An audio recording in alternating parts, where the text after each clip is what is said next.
She spoke in Spanish during her break, not knowing a billionaire was standing in the doorway. In that one moment, laughing, crying, and finally seeing everything changed. From scrubbing marble floors in silence to negotiating global contracts in 3 languages. This isn't just a story of success, it's a story of survival, of dignity, of power reclaimed. But the world didn't give her a seat, she built one. And when they whispered that she didn't belong, she didn't argue.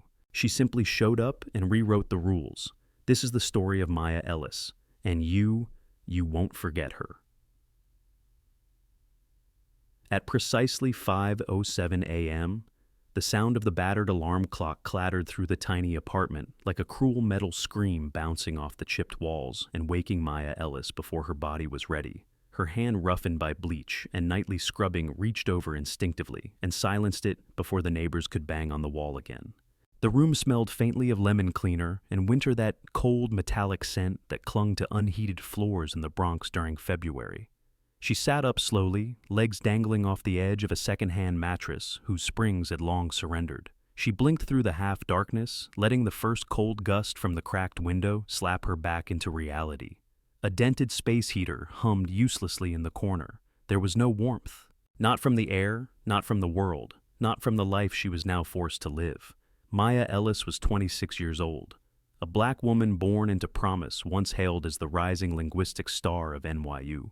The girl with the golden ear, who could switch between French and Spanish with the flair of a diplomat and the soul of a poet. But no one at the Lexington Crown Hotel knew that.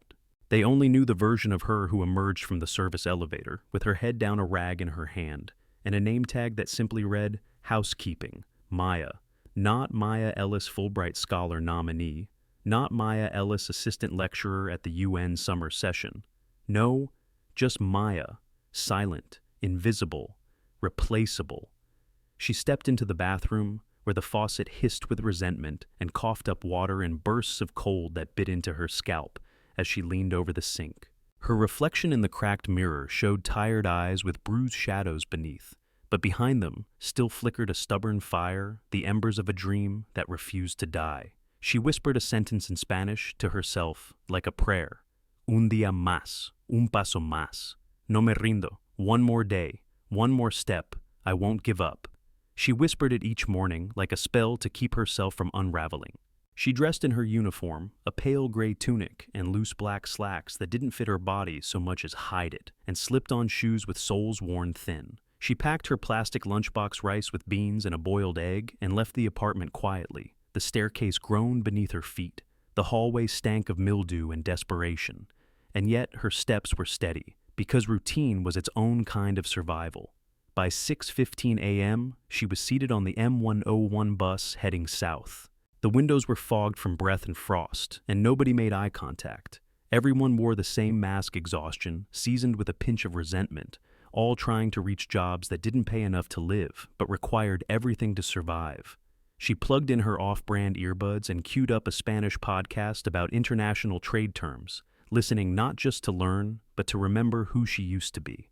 No one around her could have guessed that this quiet woman once translated a conversation between an Ecuadorian ambassador and a French climate negotiator. No one cared. The bus turned down Lexington Avenue, where the towering silver skyline of Manhattan greeted the morning with all the elegance of a kingdom that forgot who built it. She arrived at the Lexington Crown Hotel at exactly 6:47 a.m., entering through the back entrance designated for staff. The polished marble of the lobby was reserved for guests with $2,000 a night expectations. Maya's world was the service corridor where linoleum curled at the edges and fluorescent lights flickered without rhythm. No one said hello. No one asked how she was. She nodded at a few familiar faces, mostly other women of color, some older, some younger, but all shared the same trade eyes that looked down more than they looked forward. Maya's assignment today was to clean floors 36 to 40, the executive suite level. These rooms had names, not numbers. The Hudson Suite, the Empire, View, the Royal Atrium. Each one had 2 bedrooms, a dining alcove, marble floors, and 4 crystal vases filled daily with orchids imported from Thailand. Maya had to clean them all by 3:30 p.m., with each towel folded in a precise tri-fold, and each robe placed on the bed with its collar fanned out like a magazine ad. She worked fast quietly with precision, learned through repetition and fear. A single fingerprint on a glass tray could earn her a verbal warning. A drop of cleanser left on the marble could become a written strike. And if you gathered too many, they didn't need to fire you. They just stopped scheduling your hours. Donna Pewitt, the housekeeping supervisor on the 38th floor, made sure of that. A tightly wound woman in her 50s with dyed blonde hair and the patience of a pit bull, Donna had long since chosen Maya as her favorite scapegoat. She never yelled. That would have been too obvious. No, Donna was the queen of polite cruelty. Maya, sweetie, I still smell bleach in 3811. Do you want guests to think we're hiding a crime scene? Or Maya, if you clean this mirror, I must be hallucinating. Would you mind doing it again? With actual effort this time. Every day was a performance. Maya acted the role of the silent worker, the humble laborer, the invisible girl in the background of luxury. But every night when she clocked out, she became someone else.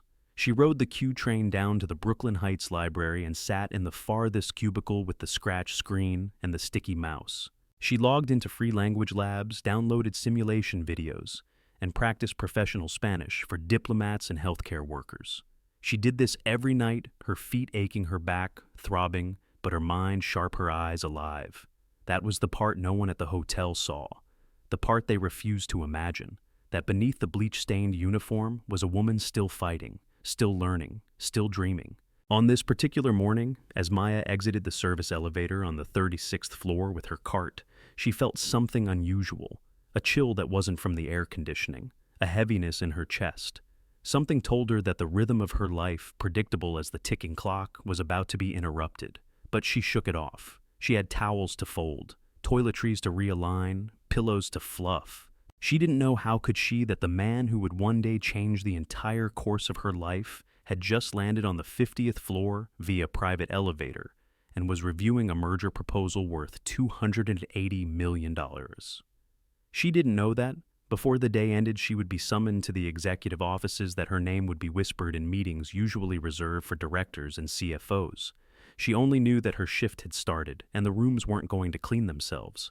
So, she pushed her cart forward, lowered her head, and went to work, unaware that every single step she took from that moment on was pulling her closer to the edge of the life she thought she'd never escape. And the world, without realizing it, had just begun to turn toward her. Quietly, inevitably, dramatically. Maya Ellis moved through the executive suites like a whisper. No one heard her footsteps absorbed by the plush Persian rugs beneath her, her presence barely acknowledged by the mahogany doors that closed behind CEOs and visiting diplomats. She had perfected the art of invisibility, an unspoken skill required for survival, in a world that made it clear she wasn't meant to be seen. Room after room, bed after bed, she scrubbed, wiped, aligned, and adjusted. The Lexington Crown Hotel didn't tolerate human error, not on these floors. Every room had to exude perfection, not warmth. Every towel had to be a sculpture. The guests here didn't want to know the names of the people who prepared their paradise. And so Maya didn't offer hers. She'd once tried. Months ago, when she first started, she had smiled too long, made eye contact too confidently with a wealthy businessman who mistook it as flirtation and complained. Since then, she had trained her face to be neutral, her eyes to stay down, her steps to retreat. It was safer that way. And yet, no matter how far down she pressed herself, Donna always found ways to remind her she didn't belong.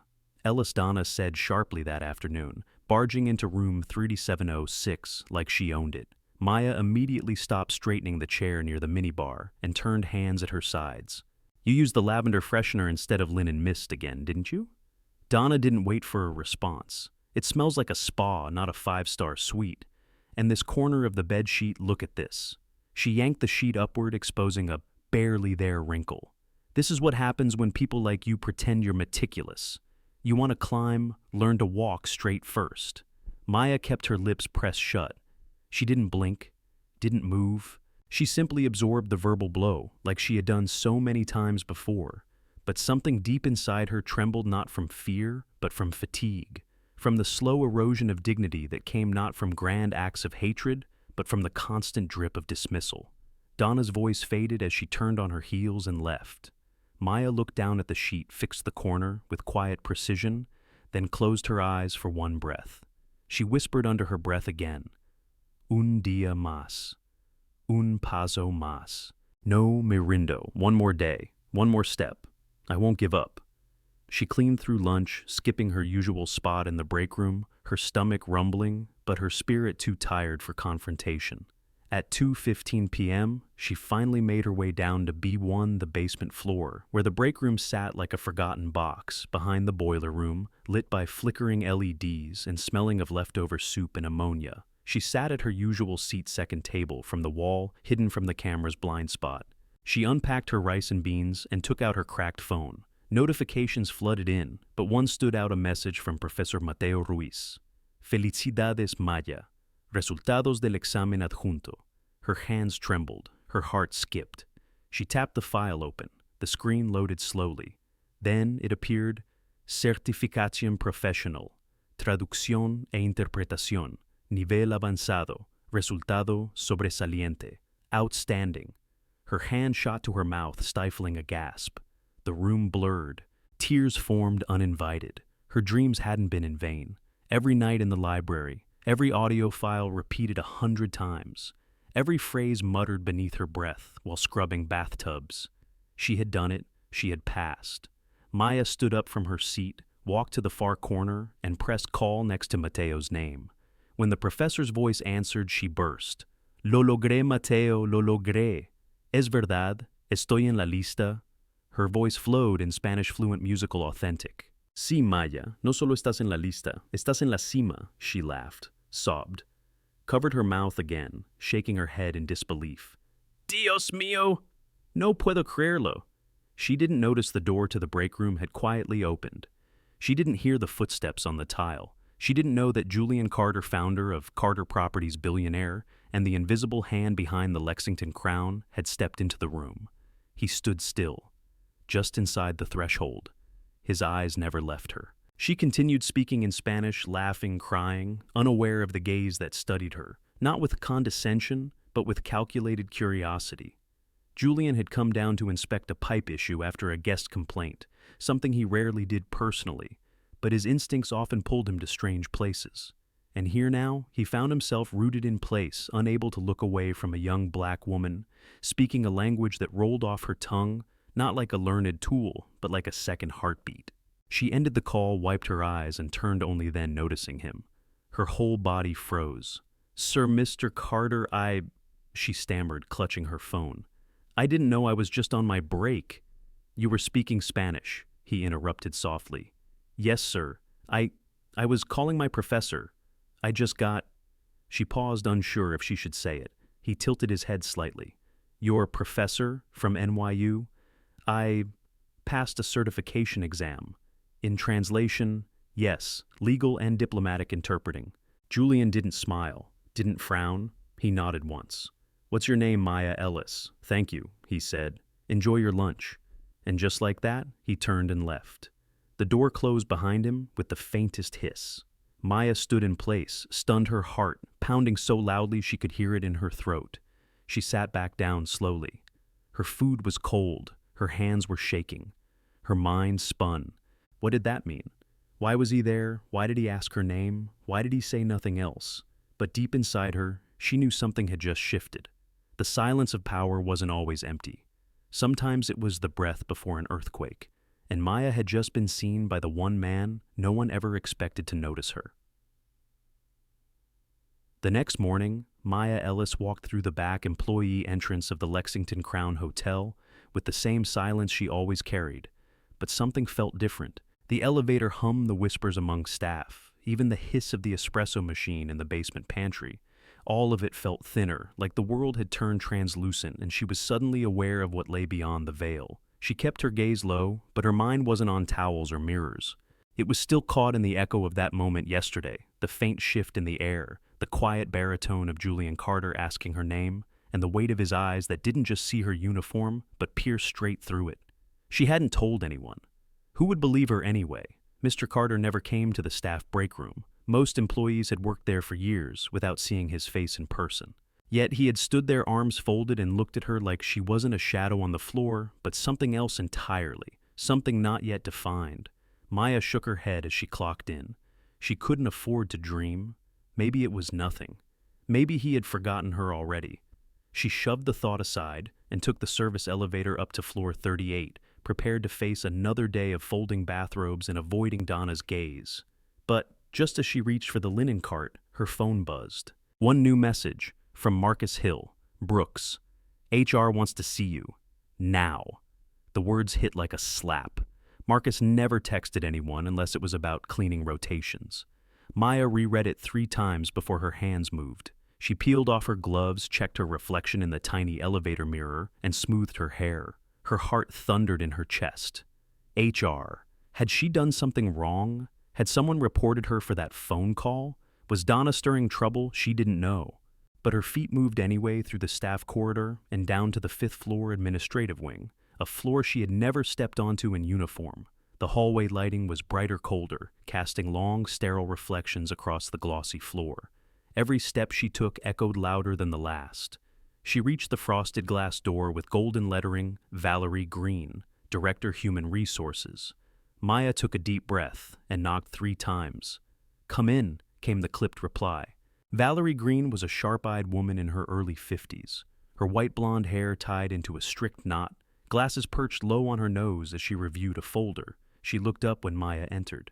"Miss Ellis, have a seat."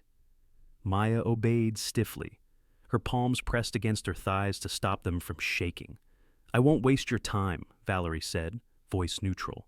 "This morning, I received a direct request, something I haven't seen in my 18 years here." Maya blinked. "A request for what Mr. Julian Carter has personally instructed your immediate transfer out of housekeeping." Silence. Maya didn't breathe, didn't move. She thought maybe she'd misheard. "I'm sorry." Valerie's gaze softened just a notch, the corners of her lips twitching in what might have been surprise or amusement. "You've been offered a newly created position, International Guest Communications Associate. You'll be assisting non-English-speaking VIPs, handling multilingual correspondence and advising on cultural etiquette. What your salary will triple. New uniform, new office space, executive floor. Why me?" Maya's voice was barely audible. Valerie leaned back, folding her arms. "Mr. Carter is not a man who makes impulsive decisions. If he says your talent has been wasted, it's because he has already done his research." Maya's thoughts spun. Yesterday she was scrubbing toilets. Today she was being handed a career that didn't exist before her. She nodded slowly, afraid that if she blinked too hard, the world would correct itself and drag her back into the shadows.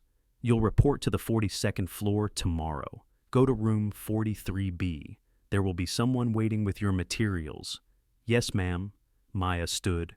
Valerie offered one last look, unreadable. "Congratulations, Miss Ellis. Whether you realize it or not, your life just changed." Maya stepped out of that office like a ghost. The air in the hallway felt thinner. She passed other employees, engineers, housekeepers, admin staff, and wondered if they could sense it, if they knew something had shifted.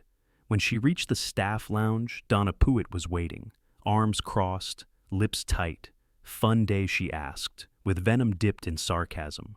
"Chatting on the phone with your professor again? Planning your next career move?" Maya said nothing.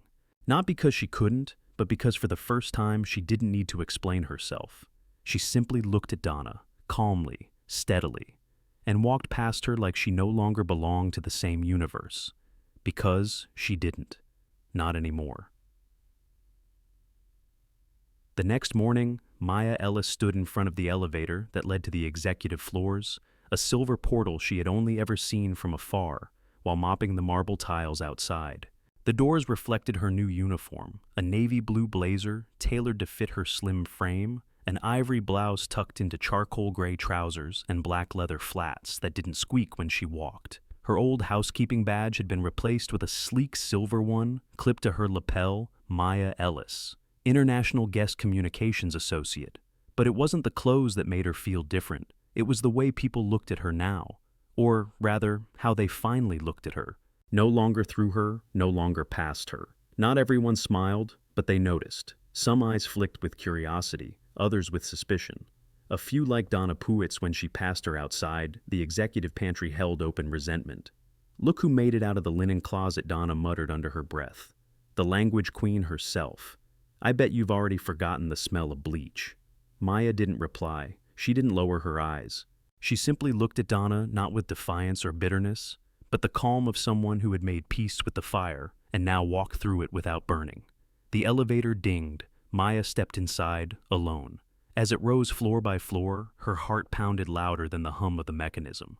When the doors opened at level 50, the highest floor in the building, she stepped into silence. No chatter, no clutter. The air was still and warm, scented faintly with cedarwood and citrus. The walls were paneled in dark walnut. The floor's soft matte marble carried no sound. At the end of the hallway stood a single glass door, triple-paned, nearly invisible, except for the name etched in clean serif letters, Julian Carter, founder and CEO. She hesitated. Then she knocked. "Come in," said the voice inside, low and deliberate. The door opened with the gentlest hiss. Maya stepped inside. The office was vast, minimalist, and breathtaking. One wall was lined with floor-to-ceiling bookshelves. Another was entirely glass, revealing a sweeping view of Central Park. In winter, the trees bare the sky, crisp the world below, moving without urgency. In the center stood a large oak desk, and beside it Julian Carter, hands in his pockets, sleeves rolled up, no tie. His gray-blue eyes landed on her with the same intensity they had in the break room, but this time they didn't scan. They acknowledged. "You're here," he said. "Please, sit." Maya moved to the chair across from him, her back straight, hands clasped gently in her lap. "Thank you for this opportunity, sir." She began, her voice calm, despite the storm of questions behind her ribs. "I'm still not sure. Let me be honest, Miss Ellis." He interrupted softly. "I didn't do this out of charity." He moved to pour 2 cups of coffee from a ceramic pot. No assistants, no trays. Just him. He slid a cup toward her. "I heard you speak yesterday, and what I heard wasn't rehearsed, wasn't memorized. It lived. That's rare." Maya blinked, unsure how to respond. He sat across from her. "Language isn't just about words. It's about connection. And I've built an empire that's beginning to forget that." He paused, then leaned back, his voice dropping lower. "Do you know where I started?" Maya shook her head gently. "Scrubbing bathrooms at a roadside motel in Detroit. I was 16. My father had collapsed after his 3rd night shift. I remember getting on my knees cleaning someone else's mess and being told not to look guests in the eye. I did it anyway, and I paid the price." Maya's breath caught. He continued.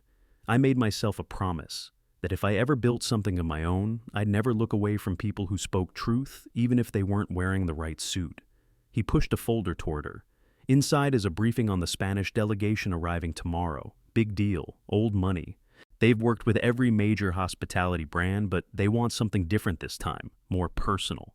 I want you to stand beside me during the negotiation, not just to translate, to guide the tone." Maya's hands trembled slightly as she opened the folder. "Me?" she asked. "There are senior managers here, people who haven't lived the language like you have, who don't know what it means to be invisible and still speak with clarity." He smiled faintly. "I'm not asking you to impress them. I'm asking you to be what you already are, the bridge." Maya stared at the papers, then up at the man, who for reasons still unclear, saw her when no one else would. "I'll do my best." Julian shook his head. "No, I don't need your best. I need your truth." Outside the window, a hawk soared past the skyline, free and unbothered by the noise below. And for the first time in years, Maya Ellis felt like she wasn't just surviving in someone else's world. She was beginning to enter her own. At exactly 2:00 p.m., the following day, the glass-walled conference room on the 49th floor of the Lexington Crown Hotel was flooded with sharp winter sunlight, bouncing off the polished surfaces like stage lights on a theater set. The long mahogany table gleamed as if lacquered with anticipation. On one side, 6 European men in tailored suits and silk ties sat with folders spread before them like chessboards. At the head of the table was Julian Carter, calm, composed, his expression unreadable, and just behind his right shoulder stood Maya Ellis' hands. Steady lips poised, her new badge clipped to her blazer, catching the light ever so slightly. Her heart thundered beneath her chest like a bass drum, but her face showed none of it. This was her first assignment. No, not assignment. Test. No opportunity. The delegation from Madrid was led by Senor Carlos Martin, a man whose reputation for precision and formality preceded him. His company had worked with the Ritz-Carlton in Barcelona and the Mandarin Oriental in Geneva. They didn't come to New York for a better view. They came to see if the man behind Carter Properties could offer something more than wealth, something human. The meeting began in English as expected. Polite greetings, surface-level remarks, financial performance metrics. The tone was businesslike, but not yet warm. As Julian outlined the initial proposal for a co-branded hotel partnership in Spain's Basque region, Maya watched the faces around the table. They nodded, but it wasn't connection, it was calculation. Then Señor Carlos leaned back in his chair, interlacing his fingers across his chest. "We once had a partner in New York," he said in lightly accented English. "They spoke only in dollars. What about you, Mr. Carter? What language do you speak?" The room tensed. Maya could feel it. Not hostility, but challenge, the kind that could split a deal before it was even signed. Julian didn't flinch, but he turned ever so slightly toward Maya. She stepped forward. Just one small step. Then she smiled, her voice slipping seamlessly into perfect soulful Castilian Spanish. "Hablamos con hechos. Pero si es necesario, también sabemos escuchar con el corazón. We speak with actions. But if necessary, we also know how to listen with the heart." The room went silent. Then Señor Carlos laughed, a low, surprised chuckle that broke the frost in the air. He looked directly at Maya, eyes narrowing, not in offense, but in respect. "Me gusta esta chica," he said. "I like this girl." For the next 2 hours, Maya acted not as a simple translator, but as a bridge. She picked up on hesitations before they became misunderstandings, clarified cultural cues before they twisted intentions. When a metaphor in English didn't land properly, she rephrased it in Spanish with poetic cadence that made even the most skeptical executive nod. When Julian spoke of long-term vision, she shifted tone to evoke legacy, not just profit. And every time her voice carried across the room, it did more than translate it, rooted the conversation in humanity. By the end of the meeting, as handshakes were exchanged and signatures neared, Señor Carlos lingered behind. He turned to Julian, then glanced at Maya. "With an employee like this, I don't need to check anything else," he said. "I'm signing because of her." After they left, the door clicked shut with a soft finality. Maya finally exhaled, her hands gripping the edge of the table for support. Her knees felt like water. Julian stepped beside her, his voice low and deliberate. "You just saved a $280 million deal, Miss Ellis." She turned to him, eyes wide. "I didn't. I just did what I was asked to do." He tilted his head. "No, you did exactly what no one else could." His tone softened, not flatteringly, not theatrically, but sincerely. "You didn't just speak. You made people listen. And that's rare." Maya felt something strange bloom in her chest. Not pride exactly, but recognition. The kind that comes not from being praised, but from being truly seen. For so long, her voice had lived in silence, confined to study cubicles, whispered into books, buried under bleach and linens. But now, here in this room, full of polished wood and power suits, that voice had just shifted the trajectory of an empire, and it wasn't done speaking yet. By the time Maya Ellis stepped back into the executive lounge that afternoon, her smile had faded, but not from fear or fatigue. It was the silence that followed her now, not the invisibility she once wore like armor. No, this silence was different. It was charged, watched, waited. The moment she stepped into the hallway leading back to her newly assigned workspace on the 42nd floor, she knew people were talking. Not loudly, not openly, but they were. Behind partially closed doors, in brief pauses between hallway greetings, in the sudden quiet that came whenever she entered a room. "Is that her? The one from housekeeping? Carter's new—" What exactly is she? The success of the Spanish negotiation had made its way through the building faster than any official memo, and with it came the questions, and then came the calculations. In the privacy of an executive meeting room on the 48th floor, Lawrence Fielding, the global COO of Carter Properties, sat at the head of a sleek glass table. His silver hair gleamed under the overhead lights, and the crimson knot of his tie pulsed like a warning. "Who is she?" he asked the small circle of senior advisors around him, his voice clipped sharp. Maya Ellis murmured one of them, flipping through a tablet. "Transferred from housekeeping 3 days ago. Position was created post-interaction with Mr. Carter." Created. Lawrence's eyebrow arched.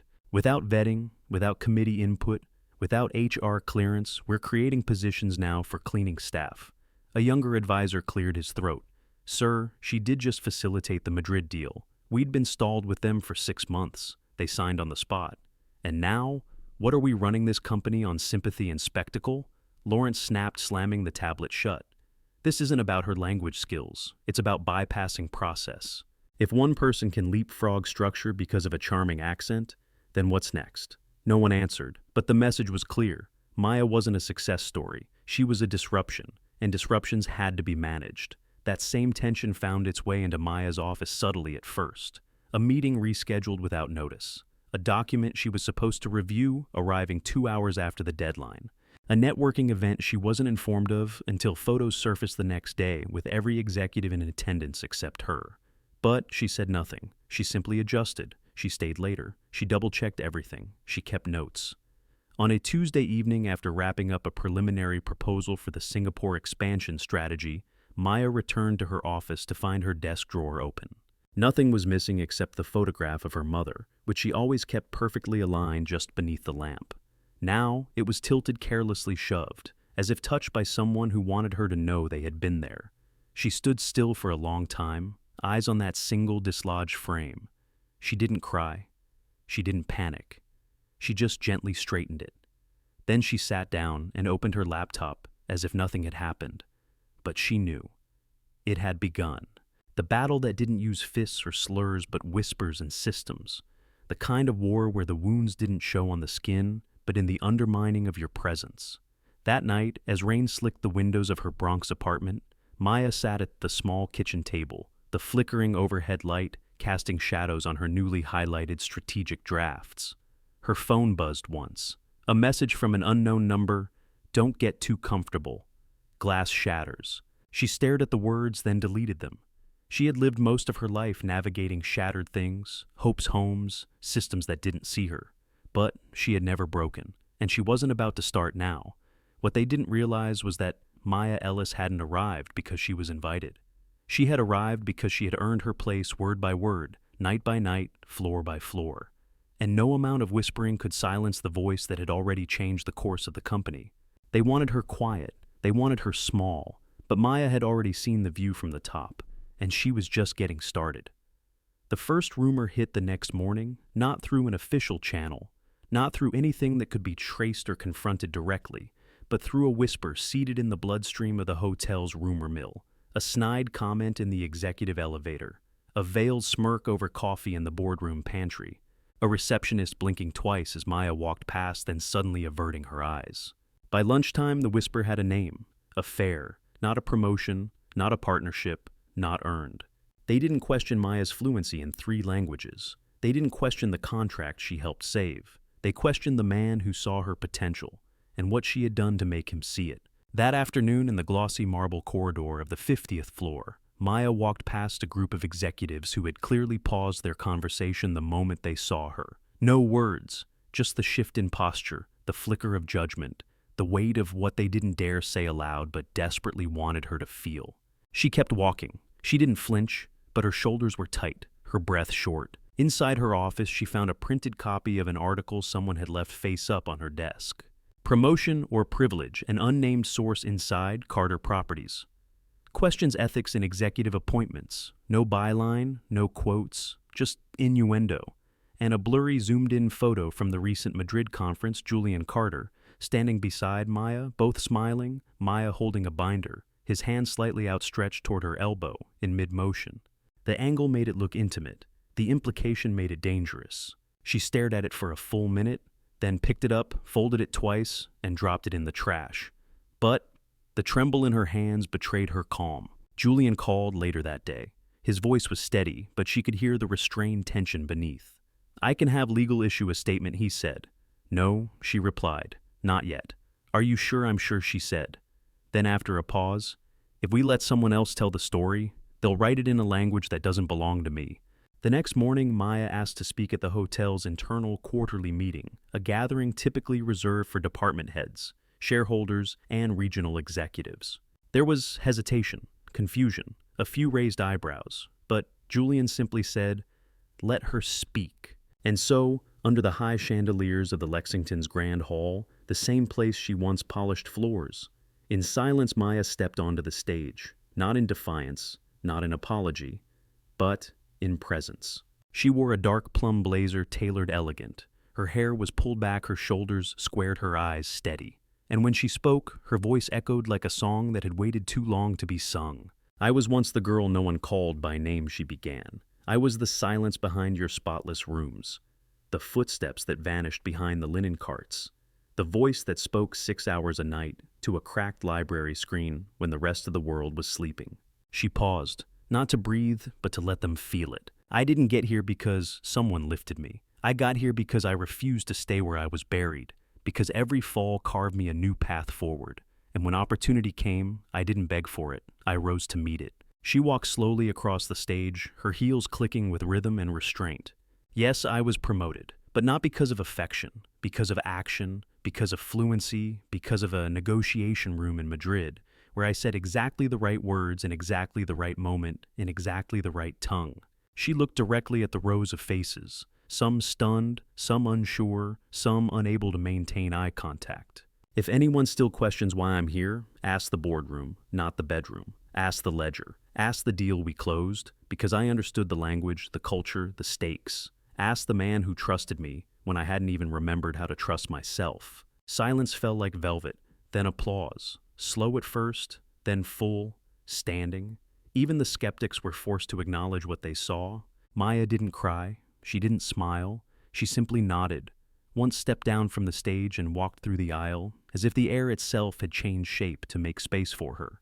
That evening, Julian found her on the rooftop garden, not as her CEO, not as her shield, just as a man who had chosen to trust a woman when no one else dared to. "Are you sure you still want this?" he asked, sitting beside her on the wooden bench. "I don't want the silence they gave me," she replied, looking at the skyline. "I want the voice I built." And for the first time in years, Maya Ellis didn't feel like she was proving she belonged. She felt like she was finally building the place others would belong because she had walked there first. 3 days after her speech, Maya Ellis stood at the center of the newly formed Global Talent Initiative briefing, presenting a pilot strategy for expanding Carter Properties' international empathy-driven hospitality model across Asia and Latin America.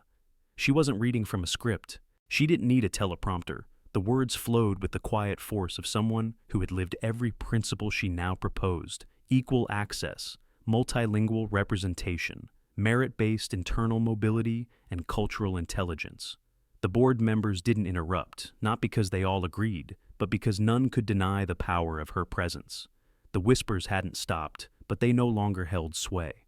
Not after that morning's internal email. Carter Properties appoints Maya Ellis as Director of Global Strategic Relations. It was official, signed by Julian Carter himself. No footnotes, no soft disclaimers. A title that belonged to her now, not because she was protected, but because she had become indispensable. But in the shadows, those she had unsettled were not done. Lawrence Fielding met privately with his most loyal advisors behind frosted glass doors on the 48th floor. His voice was lower now, not furious, but precise, controlled panic in a suit. "We let her move too fast. I want everything. Background certifications, timelines. Anything that doesn't add up." His assistant Camille Rhodes nodded, sliding a sleek tablet toward him. "We're compiling a report. Anonymous. Leak ready." "Good," Lawrence said. "I'm not attacking her. I'm defending the structure." But what he feared wasn't structure collapse, it was power shifting. Power moving away from those who inherited it, toward those who had earned it, brick by brick, bruise by bruise. That afternoon, while Maya was finalizing coordination plans with the Southeast Asia team, she returned to her office to find her computer logged off.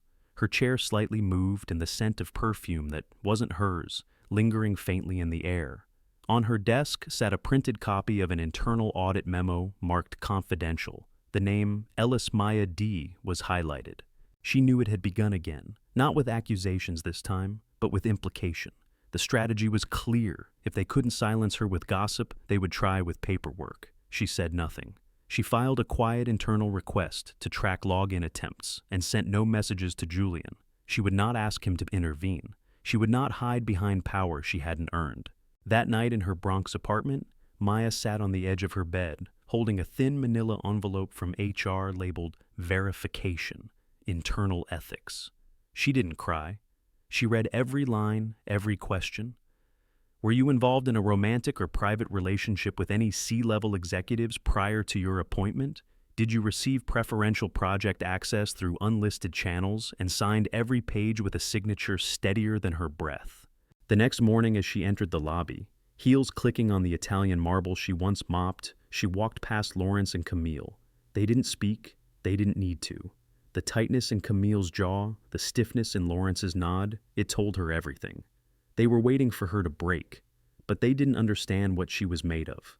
Maya had been broken before, by life, by loss, by systems so thick with silence you could scream and still not echo.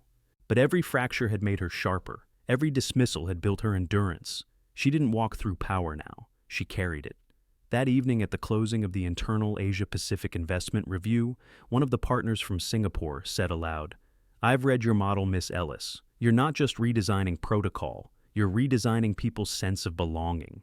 The applause that followed wasn't loud, but it was full. And as Maya stepped out of the boardroom phone, buzzing with a text from Julian Tomorrow, Tokyo, "You lead the call." She didn't smile out of victory. She smiled because she knew the storm they tried to unleash on her had only cleared her path. They built their trap with whispers. She answered with change, and she hadn't even reached full volume yet.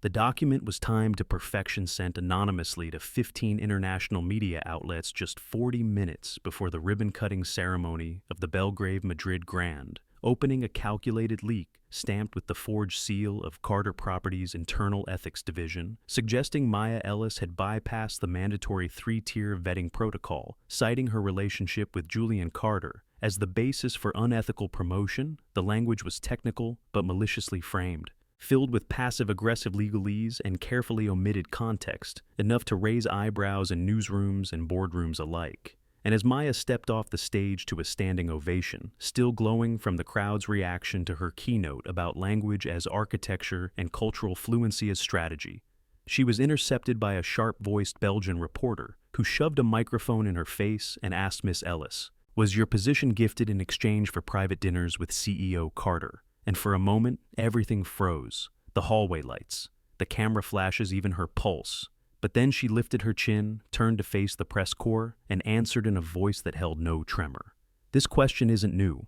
I've heard it in different forms, whispered and written. But the issue isn't whether or not I have a relationship with Mr. Carter. The issue is why you still believe that affection is the only way a black woman can move up in a system built to erase her." The room went silent, cameras paused, pens stopped scribbling, and then she continued. "If competence matters, I'm ready to publish every contract I've worked on, every negotiation I've led, every result I've delivered. Nothing I've done was in secret, but the assumptions being made about me, those were," and without waiting for another question. She stepped away from the mic, her stride clean and unhurried because she knew she had just dismantled the entire narrative without ever raising her voice. And the internet lit up within hours, the clip of her response going viral, the caption reading, "She didn't fight back. She redefined the fight." But in the dark corners of Carter's executive floor, Lawrence Fielding's hands were already trembling because 2 independent media teams had begun tracing the source of the leaked document, and all signs pointed toward Camille Rhodes's terminal. And when confronted by the ethics committee, Camille caved, revealing she had been instructed to gather inconsistencies by Lawrence himself, leading to her immediate suspension and his forced step-down from all global oversight roles pending investigation. The silence in the 48th floor conference room was no longer power. It was exposure. And back in New York, as Maya reviewed the statement to be released, clearing her name officially, she paused, then made one change, replacing every instance of cleared of wrongdoing with recognized for contribution, because she didn't want vindication, she wanted clarity. And that evening, sitting in Julian's office, her feet tucked beneath her on the wide leather sofa, sipping herbal tea as the city lights sparkled below, he asked, "Do you ever wish we'd hidden all of this?" And she looked at him, steady and sure. "No, because if we hide, they win quietly. But if we stay, we shift the system out loud." And in that moment, he didn't see a woman who had survived scandal. He saw a woman who had converted every wound into blueprint, every insult into iron, and by morning, the board would receive her proposal to create a new permanent division, talent recovery and advancement, a unit designed to identify, train, and elevate overlooked employees globally based on linguistic, cultural, and strategic skill. And the pilot launch would be named not after her, but after someone who had whispered prayers over her childhood bed. Her mother, the Darlene Initiative. Because Maya knew legacy wasn't what you left behind. It was what you lifted into motion for those still rising in silence. 3 months later, on a quiet autumn afternoon in the Bronx, Maya Ellis stood outside the red brick apartment building where her journey had begun, dressed not in navy suiting or silk blouses, but in a soft gray sweater and worn jeans. Her hands tucked in her pockets as she looked up at the faded window that used to let in the wind during winters when the heat didn't work. Beside her stood Julian Carter, no longer her shield, but her partner. His hair slightly longer now, less perfectly combed. His eyes not softened by comfort, but sharpened by purpose. And in front of them stood a plaque newly mounted into the brick wall, Darlene's Walk, a public garden for every girl who dared to keep going, funded anonymously by Maya, but unveiled publicly with a single purpose: to give rest space and beauty to the invisible ones who still carried the world on their backs without ever being thanked. Behind them, children played under the golden-leaved sycamores. Single mothers sat with coffee cups on benches she had designed herself. Corners for quiet reading, stone pathways lined with etched quotes from women who rose when no one thought they could. And when a young girl with tight braids and a second-hand backpack walked up to her and asked shyly, "Miss Maya, is it true you used to clean floors at the Crown Hotel?" She knelt down, smiled gently, and replied, "Yes, and I still clean the parts of the world that need fixing.